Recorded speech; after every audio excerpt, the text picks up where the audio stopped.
सिंध सरकार MQM खे मकानी इदारनि बाबति कानून ते ॻाल्हियूं करण जी आछ करे छॾी आहे। सैदवाद अली शाह जो चवणु आहे त गुज़िरियल ॾींहं जहिड़ा वाक़िया कंहिं बि सूरत में न थियणु घुरिजनि।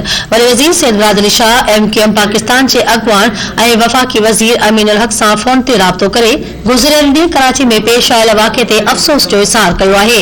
राब्ते दौरान वरी वज़ीर सैदवाद अली शाह MQM अॻुवान खे मकानी इदारनि बाबति कानून ते ॻाल्हियुनि जी आछ कंदे चयो आहे त समूरा मसइला ॻाल्हियुनि ज़रिए हल करे सघजनि था।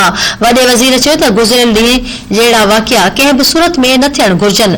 सियासी इख़्तिलाफ़नि ॻाल्हियुनि ऐं सियासी तरीक़े सां हल थियणु घुरिजनि। उन मौक़े ते ॿिन्ही अॻुवाननि इतफ़ाक़ कयो त वाक़िए खे लसानियत जो रंग न ॾिनो वेंदो, जंहिं बाद मुराद अली शाह MQM अॻुवान खे फोत थियल असलम नाले कारकुन जी पोस्टमार्टम जी ख़ातिरी पिणु कराई आहे। सैदवाद अली शाह चयो त असलम नाले कारकुन जी मौत जो जेको बि सबबु हूंदो उहो साम्हूं अची वेंदो।